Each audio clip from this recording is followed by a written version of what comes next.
don't boost posts on Instagram, and I'll tell you why. Hi, if you're new around here, I'm Madeline and I love online business. I've got a blog, I've got a YouTube channel, Instagram, all of that, and I just love helping you create a business that you love and that helps bring you passive income. Today we're going to talk about why you should not boost posts on Instagram, and I'm sure you have seen this. If you have an Instagram account, you have seen this on your account. So you get some of your posts, you see at the bottom of them it says this post is doing better than 90% of your other posts, right? And if you really think about it, you probably can already tell that that's not true, because if you go into like the analytics, you can see it doesn't have the highest reach, it doesn't have the highest like count, it doesn't have like a lot more saves than my other posts. So why is Instagram saying this post is doing better? It's probably not. It's probably doing the same or maybe a little bit better. That's what I've noticed on my account. So you get this, you know, your post doing better than 90% of your other posts, and then there's a little button that says boost post now. And what they want you to do is to click that button and pay them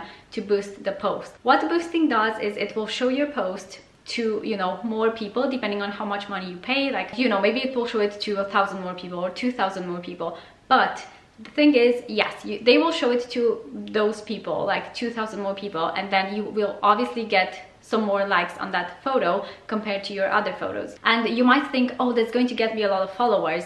Well, yes and no. It kind of depends. It depends if the post is, you know, maybe really helpful, maybe it resonates with people. It might get you a few followers, but those people might also unfollow you further down the line because they didn't actually have a connection with you. And so, you know, they just like that photo. Maybe they followed and they might unfollow later.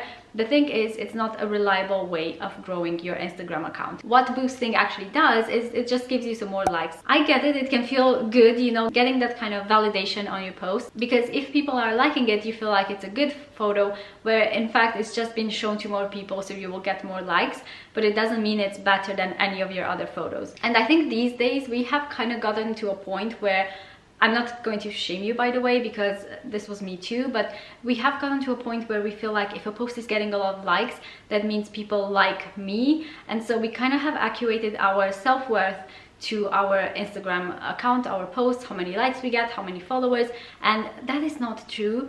Like, your self-worth is definitely not in your Instagram posts. I want you to really keep that in mind when you are posting on Instagram. It doesn't mean people like you or dislike you depending on the amount of likes you get. It's nothing like that. And so that's why I feel like this boosting post thing can be kind of tricky, because it plays with your emotions, right? It makes you feel like if you pay a little bit of money, you get more likes, you get more of that love. But again, your self-worth is not in that. It doesn't mean people love you more or less. And now, you know, that's the emotional side of things, right? But from a business perspective, does this actually help you build a business on Instagram?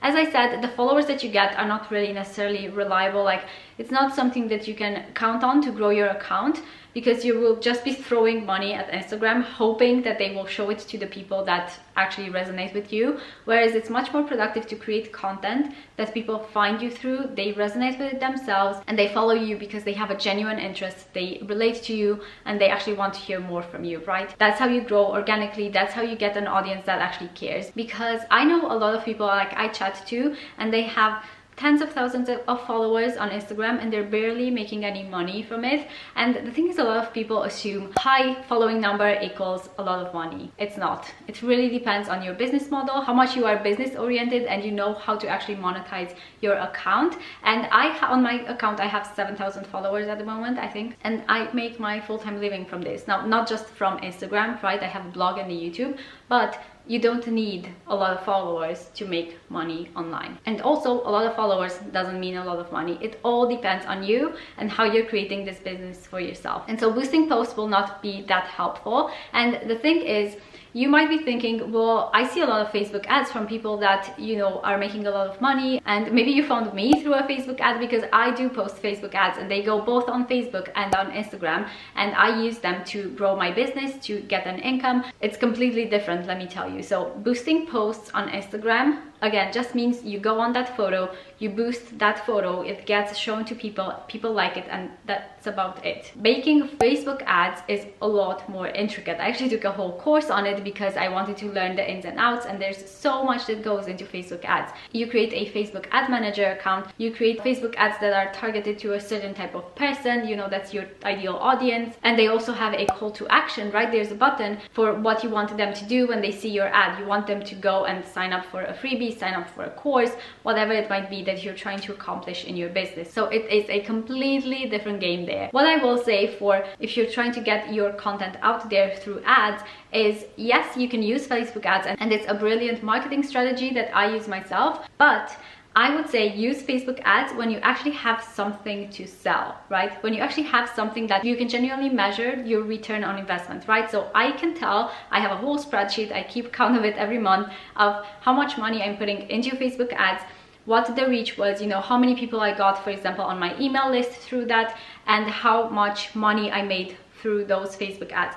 So I can compare how much money I put in, how much money I got out, and see if it was profitable. And yes, it is. It's a highly profitable funnel, but you definitely need to, for one, have something to sell, and two, know how to use it, right? So boosting posts on Instagram is definitely not helpful from this point of view. It's just going to get you more likes. In my opinion, it can be just a complete waste of money, because again, likes does not equal money, and it can be a bit pointless. Now, if you've ever boosted posts on Instagram, please don't feel bad. I actually did that too, because at one point I got Instagram said, oh, you can boost this post for free, so I tried it out because I was curious, but again, it didn't bring me that much. It just got me some likes, and that was about it. I hope this didn't make you feel bad. That was not my intention at all. I just want you to make informed decisions when it comes to your business and when it comes to growing online. Yeah, hope you're having a lovely day. See you in my next one. Bye.